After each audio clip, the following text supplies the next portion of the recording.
You were supposed to be fighting Lenny Rafati at Stellar Fights 37 next week.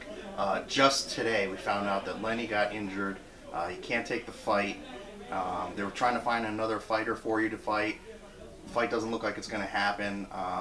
Tell us a little bit about like what's going on with you right now. You know, hearing this news and that you're not fighting. You've been training. You're just training tonight. Well, like you said, Lenny got injured. I found out late last night after practice. Brad Dalton hit me up on Messenger. So did Lenny. Brad said Lenny hurt his knee. Lenny said he hurt his foot. So there was conflicting stories there. I don't really know what happened.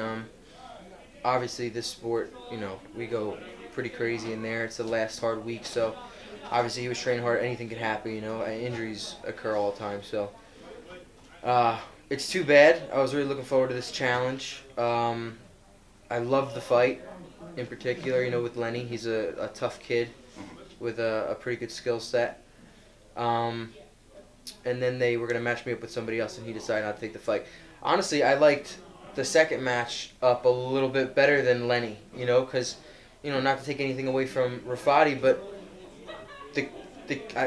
looking at the kid's videos on YouTube, he looks like, you know, the next big up-and-comer from wherever he's at. I know he trains with Sean Brady, Paul Felder over there in Gracie, Philly or whatnot, but that actually got me really excited. I was like, holy crap, you know? I was like, I was excited for that fight. I gotta be honest, I don't know what it is about people who want to fight not wanting to fight. You know what I mean? It's like we're in this sport to become pro, to be in the UFC and to be the best and the baddest man on the face of the planet. I mean, I'm not in this sport to play pity-pat or to get good matchups for myself. You know what I mean? I want to fight anybody, anytime, anywhere, whoever they give me, I'll fight. I'm not going to turn down a fight. I've never turned down a fight. The last guy I got him on 2 days' notice. He was like a D3 All-American. You know what I mean? A jacked kid. I looked him up. Football player, wrestler. I don't care, man. I just want to fight. You know, these kids, 3-0, top prospects, they're turning down fights for what reason? Because the kid looked ready to me. He looked like I was worried about him. I was telling everybody to go southpaw on me tonight. You know what I mean? Just in case. But if you're starting to fight me, I want you to show up to fight. I don't want anybody pulling out. You better train smart. You better train safe, and you better not go with stupid people who bring their egos on the mat, because this is a waste of my time. So what's next for you now? I mean, you're not fighting May 19th now, likely, unless they find you an opponent. What do? Do you go looking for other promotions? I mean, you are a champion in other organizations, so what do you do? I've talked to Stephen Bird. Stephen Bird said give him a call. He said I can get on the card on Saturday. You know, he's like, if anything, you know, if it doesn't work out with this kid Taj, give me a call. He's like, you can get on the card on Saturday. I'm like 15 pounds over, though. It's not, you know, I do things the smart way. You know what I mean? With every decision I make, you know. So that's a little bit too much weight for me to cut in 2 days with 2 days notice. But I guess just get on the next card. You know, just get on the next card. I'm in here training right now. Just fight. Anybody who wants to fight, you know, sign the contract and let's do it. I mean, we're amateurs for God's sakes. I mean, this is to get experience. You know, it's not going to go on your record forever. You know, anybody could lose any night, so it's all about experience. You know what I'm saying? I want to get on the next card, get a good opponent. You know, just get better. Just get better. So you've won titles at 165 pounds. That's where you fought from Maverick. Yeah. And then you were going to go down to 155 pounds to challenge for that title. Yeah. Is there like a certain weight that you're more comfortable at? Is it 165, 155, 170 maybe? Obviously, the less weight you cut, the better you feel. But I feel good whatever I'm at, because I do it the right way. You know what I mean? If I'm going to go down to 55, I'm going to start my cut weight earlier. My diet's going to be different. My training regimen's going to be different.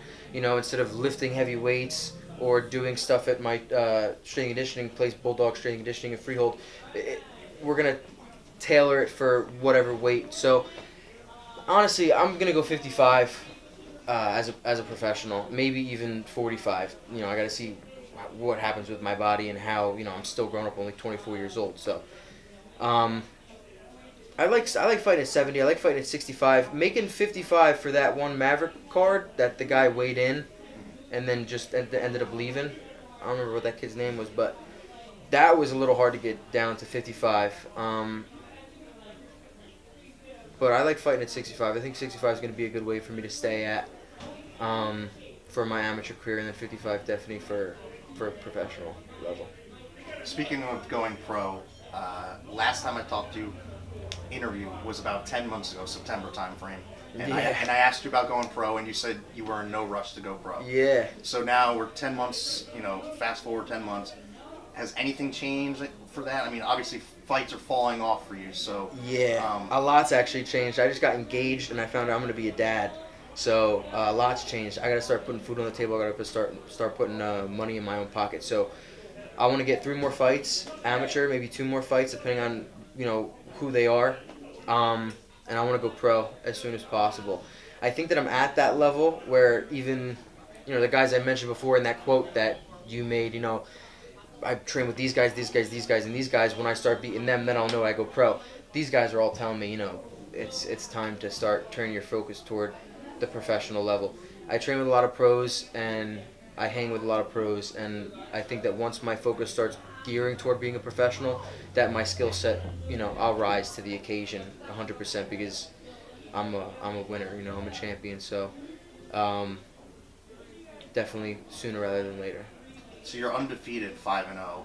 Is there anything that you can attribute your success to? Is it your gym, your training partners? What is it about that makes you so good so far?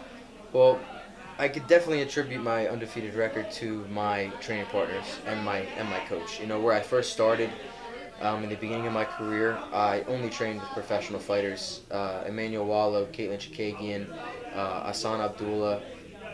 All these, I always say in every interview I'm in, I train with these high-level pros since I'm 18 years old. So, you're the nail every day in practice. When you get in the cage, these guys they're just not the same. It's not the same at the amateur level. I'm sparring at a pro level every single day. So when you get in that cage, it's just a little bit different. It's not necessarily easier. It's just like you're just used to it. You know what I mean?